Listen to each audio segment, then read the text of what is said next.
Rindu kepala Bapak, biarlah pujian ini bukan hanya sekedar nyanyian yang kami munculkan, tapi ini merupakan sebuah komitmen bahwa Engkau Yesus menjadi Raja bagi Recording in kami progress. setiap langkah dan kehidupan kami. Terpujilah Engkau Bapa di sorga, sebentar kami akan menerima firman-Mu. Mari Tuhan Engkau berfirmanlah bagi kami telah siap untuk mendengarkan-Mu. Di dalam nama Tuhan Yesus Kristus kami berdoa, kami terima firman Tuhan. Haleluya. Amin. Ya, shalom. Baik, Shalom, Bapak shalom. Ibu. Ya, Terima kita. kasih buat Pak Ketua. Ya, saya diundang khotbah. Kita akan membaca Alkitab kita dalam Matius 28, 19-20. Yuk. Karena itu pergilah, jadikanlah semua bangsa muridku dan baptislah mereka dalam nama Bapa, Anak dan Roh Kudus. Dan ajarlah mereka melakukan segala sesuatu yang telah kuperintahkan kepadamu. Dan ketahuilah, aku menyertai kamu senantiasa sampai kepada akhir zaman. Haleluya. Puji Tuhan, Tuhan memberkati. Nah, Bapak Ibu Saudara kasih Tuhan, hari ini kita bicara tentang melakukan amanat agung. Ya, merupakan tugas khusus, tugas spesial, tugas istimewa dalam perjalanan kekristenan kita adalah melakukan amanat agung. Puji Tuhan, Tuhan memberkati. Nah, Bapak Ibu Saudara kasih Tuhan, hari ini kita bicara tentang melakukan amanat agung. Ya, merupakan tugas khusus, tugas spesial, tugas istimewa dalam perjalanan kekristenan kita adalah melakukan amanat agung. Namun, ini seringkali tidak direspon oleh banyak orang, termasuk juga orang yang menyatakan dirinya hamba Tuhan, pendeta, aktivis gereja, ya, itu tidak lagi merupakan sebuah panggilan khusus, yaitu amanat agung itu. Dan amanat agung bukan berarti itu cuma ada pada pendeta, pada aktivis, dan juga pada orang-orang tertentu. Tapi amanat agung dimulai dari para murid dan selanjutnya kepada kita semua yang bernama aku percaya, aku murid Kristus, maka amanat agung itu menjadi tanggung jawab kita bersama. Ya, menjadi tanggung jawab kita bersama. Tidak berarti itu hanya tugas orang-orang tertentu. Nah, Bapak Ibu Saudara, coba kalau kita baca dalam ayat Alkitab yang dikatakan Matius 7 ayat 21. Matius 7 ayat 21. Tidak semua orang yang berseru-seru Tuhan, Tuhan akan masuk dalam kerajaan surga, tetapi mereka yang melakukan kehendak Bapakku. Nah, tidak semua orang yang berseru-seru Tuhan, Tuhan akan masuk dalam kerajaan Allah, tapi mereka yang melakukan kehendak Bapakku. Dan kita lihat urutan-urutan orang-orang yang menganggap dirinya sudah layak untuk masuk surga. Mereka itu katakan, aku menyembuhkan penyakit karena namamu, mengusir setan karena namamu, ya bisa saja. Tetapi kita lihat dulu apa sih yang menjadi kehendak Bapa itu. Apakah cuma ada di situ? Menyembuhkan penyakit, mengusir setan itu cuma akibat. Tapi sesungguhnya apa sih yang dikehendaki oleh Tuhan? Apa sih yang dikehendaki oleh Tuhan itu dalam hidup kita? Ya, kehendak Tuhan itu yang pertama adalah supaya semua orang itu Tuhan bertobat, supaya bertobat. Jadi yang Tuhan rindukan itu, yang Tuhan kehendaki itu adalah pertobatan. Nah, jadi kalau kita sudah merasa kita bertobat, kita tadinya jahat, kita tadinya melakukan hal yang tidak baik, maka kerinduan di dalam diri kita akan merindukan orang-orang yang belum bertobat itu supaya mereka bertobat. Ini kehendaknya Tuhan bagi kita. Itu kehendaknya. Jadi kalau kita berkata, aku melakukan kehendak Tuhan, tapi kita tidak melakukan amanat agung, ya kita bukan melakukan kehendak Tuhan. Ini yang utama sekali begitu, Bapak dan Ibu Saudara. Ya, nah, dan yang diakui Tuhan, yang menjadi saudaranya laki-laki, saudaranya perempuan, saudara semua itu, yang diakuinya adalah yang melakukan kehendaknya.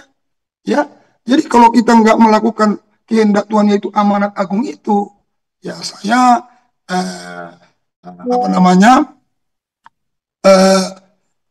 ragu, ya ragu. ketika kita tidak melakukan itu. Karena tugas atau misi Allah atau kerinduan Allah yang diberikan kepada para murid dan yang terus-menerus kepada kita sampai hari ini. Kita harus pergi untuk melakukan amanat agung itu. Nah, Bapak Ibu, kita seringkali berkata bahwa kita sungguh-sungguh ada di dalam Tuhan. Tapi kita tidak melakukan amanat agung itu. Betulkah saya ada di dalam Tuhan? Betulkah saya sudah menjadi miliknya Tuhan? Karena kalau kita menjadi miliknya Tuhan, kita mau melakukan apa yang Tuhan mau dalam hidup kita. Nah, Bapak Ibu Saudara, dikatakan pergilah jadikan semua bangsa menjadi muridku. Jadi kita lihat ini melakukan kehendak Tuhan itu ada 3 hal dulu yang kita lihat. Yang pertama, orang yang melakukan kehendak Tuhan itu sebagai bukti bahwa kita mencintai Tuhan. Ya. Itu bukti kita mencintai Tuhan. Jadi orang yang melakukan amanat agung adalah orang yang mencintai Tuhan. Ya. Kan kita seringkali bilang, ku mau cinta Yesus selamanya. Nah, kita mencintai dia. Ya, harus mencintai dia lebih dari segalanya. Kenapa sih kita mencintai Tuhan lebih dari segalanya? Karena memang dia sudah mendahului untuk mencintai kita lebih daripada segalanya. Tuhan cintai kita karena begitu besar kasih Allah akan dunia ini, sehingga dia mengaruniakan anaknya yang tunggal, supaya setiap orang yang percaya kepadanya tidak binasa, melainkan beroleh hidup yang kekal. Jadi, ini merupakan cintanya Tuhan bagi kita. Dia mau tebus kita, mahal harga kita di hadapan Tuhan. Nah, saya mau bilang, seberapa besar sih harganya kita di hadapan Tuhan? Seberapa besar harganya kita? Kalau kita mahal di hadapan, seberapa besar harga kita? Nah, ternyata nilai kita lebih mahal dari dirinya Tuhan Yesus. Ini luar biasa. Nilai kita nih lebih mahal dari dirinya Tuhan Yesus. Dari mana kita lihat? Dia mau tebus kita, dia mau bayar kita dengan nyawanya. Berarti kita lebih mahal dari dirinya. Dia tidak menyayangkan nyawanya, dia mau lepaskan nyawanya hanya untuk menebus kita dari dosa, dari segala kejahatan kita, dari segala kenajisan kita. Dia mau rela menebus kita. Dia mau rela kehilangan nyawa. Jadi saya mau bilang, saya lebih mahal dari dia. Karena oleh itulah dia mau tebus saya. Ya. Oleh karena itulah dia tebus saya. Ya. Dia menebus saya. Makanya Bapak Ibu Saudara, sampai hari ini, saya sudah tidak lagi berpikir kalau berdoa, supaya jawaban doa dijawab Tuhan. Oh, diberikan berkat, diberikan ini dan itu segala macam. Ya, bukan itu lagi yang saya buat dalam diri saya. Tapi saya sekarang ini kalau saya berdoa sama Tuhan, bukan lagi karena saya permintaan saya itu dikabulkan Tuhan, tapi saya berdoa sama Tuhan itu bukti bahwa saya mencintai Dia. Karena saya yakin doa itu merupakan salah satunya untuk alat komunikasiku dengan yang kucintai. Ya, jadi saya berdoa karena saya mencintai Tuhan. Saya mau ingin berkomunikasi dengan Tuhan. Nah, oleh karena itu Bapak Ibu Saudara, yang pertama tadi saya katakan bahwa ketika kita melakukan amanat agung, itu bukti bahwa kita mencintai Tuhan. Tuhan bilang apa? Pergilah, jadikan semua bangsa menjadi muridku.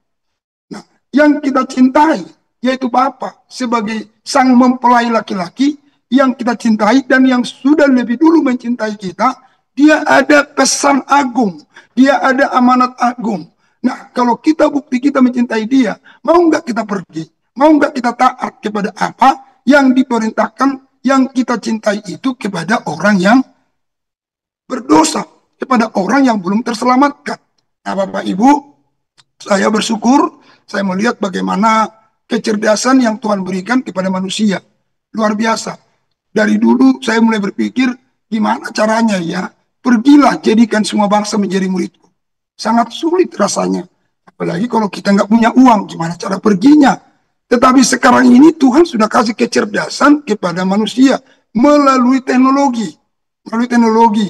Di tangan kita ada handphone, di dalamnya ada fasilitas yang namanya Facebook, yang namanya TikTok, dan lain sebagainya. Nah, ini adalah merupakan hitungan di bawah detik pun bisa. Ya, kalau kita mau pergi ke luar negeri untuk menginjil, ke Medan untuk menginjil, ada hitungan jam baru kita tiba di lokasi. Dari lokasi menuju tempat yang lain itu mungkin masih punya waktu. Tapi ketika kita mau memakai alat-alat teknologi yang sudah diberikan Tuhan kecerdasan bagi manusia, hitungan detik bisa nyampe kepada orang. Nah, Bapak Ibu, hari ini saya mulai melakukan itu. Bapak Ibu saya juga rindu, itu kita bisa lakukan. Ya, contoh Bapak Ibu TikTok, katakanlah TikTok. Kita mau main TikTok bukan mau cari duit. TikTok mau menyatakan kerinduan Tuhan supaya semua orang dengarkan Injil. Nah, kita mulai TikTok ketika sudah bisa pada masa itu kita live. Ayo kita. Jadi ada mungkin Bapak Ibu bikin live apologet, mungkin bikin live mujizat, live apa, terserah. Ini untuk menjangkau sebagai bukti cinta kita kepada Tuhan. Kita pakai sebuah alat-alat teknologi yang sudah diberikan kecerdasan kepada manusia untuk menjangkau banyak manusia. Nah, kita yang ada di sini, kalau ada kita beberapa banyak, mungkin waktu kita datang pergi menginjil tiap hari sulit, tapi coba pakailah alat teknologi. Itu luar biasa loh Bapak Ibu Saudara. Saya pengikutnya kurang lebih bisa ada 700, ada 800, ada banyak setiap hari. Mungkin terus bertambah hari bertambah. Karena mungkin saya cuma ada 40 menit. Mencintai Tuhan lebih dari segalanya. Kita jalankan amanat agung. Ya, itu yang perlu Bapak dan Ibu Saudara. Nah, yang kedua Bapak Ibu Saudara, kenapa kita harus melakukan amanat agung? Bahwa aku dan dia sekehendak. Gitu. Jadi kita melakukan amanat agung itu karena kita sudah sekehendak. Nah, kalau suami istri dikatakan, kamu bukan lagi dua, tapi jadi satu. Jadi ketika saya bertobat, saya dan Tuhan jadi satu loh Bapak Ibu Saudara. Harus begitu. Jadi kalau kita sudah menyatu dengan Tuhan, kan ada ayat, aku di dalam kamu, dan firmanku ada di dalam kamu. Ya, kamu ada di dalam aku, firman Tuhan ada di dalam kita. Jadi Tuhan ada di dalam kita, firman Tuhan ada di dalam kita ada di dalam Tuhan. Berarti menyatu. Kita menyatu dengan dia. Jadi kalau kita menyatu dengan Tuhan, kita harusnya sekehendak dengan Tuhan, Bapak Ibu Saudara. Mari kalau kita mau cek, ya saya mau bilang bukan berarti tidak bagus jadi pendeta, jadi WL, jadi singers. Tapi Bapak Ibu Saudara, kalau kita jadi pendeta, kita mau jadi singers, kita mau jadi, tapi kita lalaikan amanat agung. Berarti kita tidak menyadari bahwa kita sekehendak dengan Tuhan. Kita tidak menyadari bahwa kita sekehendak dengan Tuhan. Apa sih kehendak Tuhan? Kehendak Tuhan yang pertama. Pasal 3 ayat 9 dari kitab 2 Petrus berkata, Tuhan tidak lalai menepati janjinya sekalipun ada orang yang menganggapnya sebagai kelalaian, tetapi ia sabar terhadap kamu, karena ia menghendaki supaya jangan ada yang binasa, melainkan semua orang berbalik dan bertobat. Haleluya. Iya, jadi apa yang dikehendaki oleh Bapa? Yang dikehendaki Bapa, yang kita menyatu dengan dia, yang mencintai kita dan yang kita cintai. Apa yang dikehendaki? Tidak seorang pun ada yang binasa. Dia punya kehendak itu. Jadi kita harus satu kehendak dengan dia. Bahwa kalau Tuhan tidak menghendaki, tidak ada yang harus satu pun tidak ada yang binasa, kita juga yang ada di dalam dia dan dia di dalam kita juga punya kehendak untuk tidak mau melihat orang binasa. Maka jalan satu-satunya adalah kita mau bekerja sama dengan dia yang menyatu dengan kita. Dia menyertai kita. Kalau kita bilang, aku menyertai kamu. Dia menyertai kita. Dia tidak kelihatan. Dia ada dalam diri kita. Tapi kita ada merupakan tindakan kita. Ingat, tindakan kita adalah pergi menjadikan semua bangsa menjadi murid. Jadi saya mau bilang begini. Saya ketika kita nggak respon amanat agung, saya sedang baca mungkin letter-letternya saja. Saya ragu apakah saya disertai Tuhan. Karena spesial Tuhan bilang apa? Pasal 3 ayat 9 dari kitab 2 Petrus berkata, Tuhan tidak lalai menepati janjinya sekalipun ada orang yang menganggapnya sebagai kelalaian, tetapi ia sabar terhadap kamu, karena ia menghendaki supaya jangan ada yang binasa, melainkan semua orang berbalik dan bertobat. Haleluya. Iya, jadi apa yang dikehendaki oleh Bapa? Yang dikehendaki Bapa, yang kita menyatu dengan dia, yang mencintai kita dan yang kita cintai. Apa yang dikehendaki? Tidak seorang pun ada yang binasa. Dia punya kehendak itu. Jadi kita harus satu kehendak dengan dia. Bahwa kalau Tuhan tidak menghendaki, tidak ada yang harus satu pun tidak ada yang binasa, kita juga yang ada di dalam dia dan dia di dalam kita juga punya kehendak untuk tidak mau melihat orang binasa. Maka jalan satu-satunya adalah kita mau bekerja sama dengan dia yang menyatu dengan kita. Dia menyertai kita. Kalau kita bilang, aku menyertai kamu. Dia menyertai kita, dia tidak kelihatan, dia ada dalam diri kita.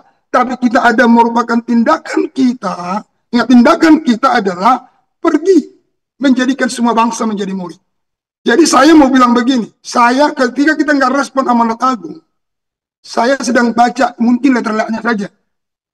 Saya ragu apakah saya disertai Tuhan. Karena spesial Tuhan bilang apa? Aku menyertai kamu. Pergilah jadikan sebuah bangsa menjadi muridku, baptis mereka, ajar mereka, dan ketahuilah aku menyertai kamu. Itu loh. Tapi kita nggak mau respon dengan Tuhan untuk kita pergi memberitakan Injil. Ya. Jadi ketika kita pergi, itu menjadi kita sekehendak dengan Tuhan, sekehendak dengan Bapa kita, sekehendak dengan mempelai laki-laki, kita mempelai perempuan, atau yang kita dikatakan tuh kita nih suami kita itu Kristus. Gereja itu adalah perempuan, Kristus adalah mempelai laki-laki yang dipertunangkan, ya, yang dipertunangkan. Nah, Bapak Ibu Saudara kontak sama Tuhan, kehendak tunangan kita nggak ada, dia nggak mau ada seorang pun yang binasa.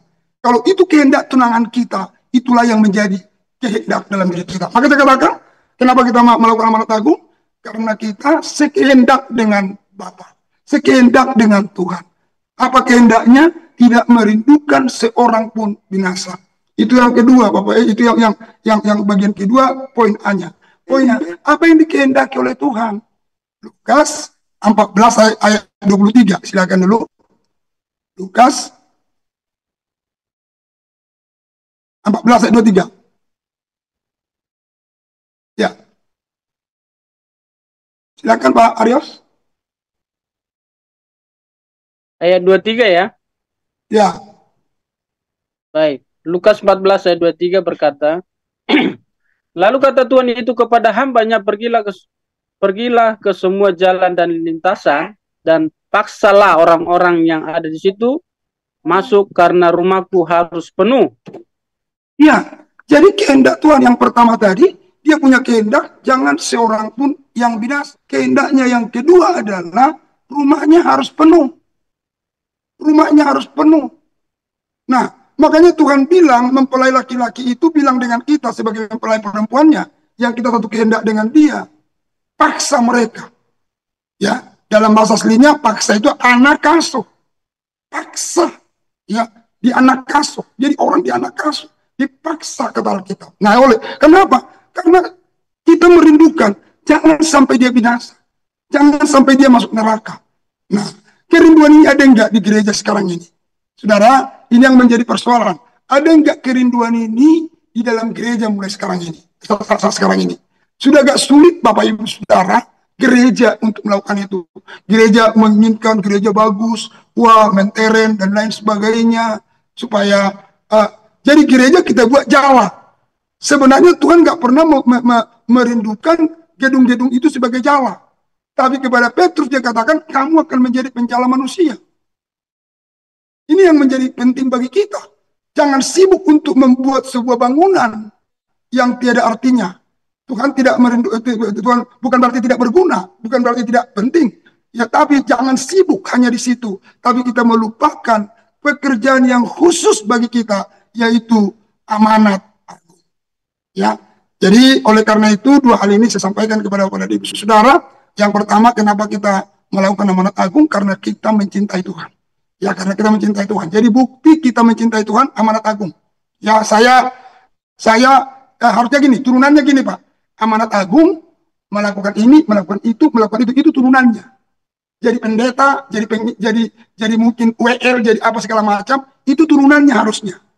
Jadi fokus utama kita, ketika saya bilang, aku mau cinta Yesus selamanya, aku menjadi pelaku amanat agung. Ya, puji Tuhan. Bapak Ibu jangan takut. Apakah saya bisa? Bisa. Tadi kan saya sudah katakan, kecerdasan manusia, AI itu yang diberikan Tuhan kepada manusia, sudah kita mendapatkan teknologi yang begitu luar biasa. Kita bisa pakai teknologi untuk memberitakan Injil kemana-mana. Mungkin kita terbatas, tapi ada saya tiap hari 40 menit. Dari jam 5.20 sampai jam 6. Jadi itu loh Bapak Ibu Saudara. Jadi itu turunannya harusnya itu. Jadi amanat agung dulu, baru yang lain-lain. Ya, kalau kita enggak Bapak Ibu Saudara. Yang penting saya tampil di sini, penting itu. Nah, lalu yang kedua yang kita bahas hari ini, mengapa kita harus melakukan amanat agung? Itu adalah tanda bukti bahwa saya sekehendak dengan Bapa. Saya sekehendak dengan Bapa. Apa yang dikehendaki oleh Bapa? Yang dikehendaki Bapa tidak satu pun yang binasa. Yang kedua, apa yang dikehendaki oleh Bapa? Supaya rumahnya penuh. Ini kehendak Bapa. Tapi saya yakin sampai hari ini Tuhan menangis lihat gereja. Karena gereja tidak bergegas untuk melakukan amanat agung. Yuk bersama-sama dengan misi desa, kita menuntaskan amanat agung. Berbagai macam cara kita bisa lakukan melalui kecerdasan yang Tuhan berikan kepada manusia, yaitu teknologi. Yuk kita pakai untuk menyebarkan kerajaan Allah. Tuhan memberkati. Mari kita tunduk kepala, kita berdoa. Bapa di surga, bersyukur karena firman-Mu kami sudah terima. Ajarlah kami Tuhan untuk melakukan amanat agung dengan dasar karena kami cinta Tuhan, bukan karena kami punya program. Tapi ini dasar kami karena cinta Tuhan, bukan program. Karena kalau program bisa saja itu yang penting jadi. Tapi kalau kami mencintai Tuhan ada goalnya, yaitu Tuhan Yesus bagian kedua yang kami lihat bahwa kerinduan Tuhan tidak ada yang binasa. Kerinduan Tuhan, rumah Tuhan penuh. Itu menjadi goal kami. Tuhan memberkati kami, Tuhan tolong kami, Tuhan nyatakan kuasa-Mu. Berkati misi desa, para pengurus semua diberkati Tuhan. Dalam nama Yesus, haleluya. Amin.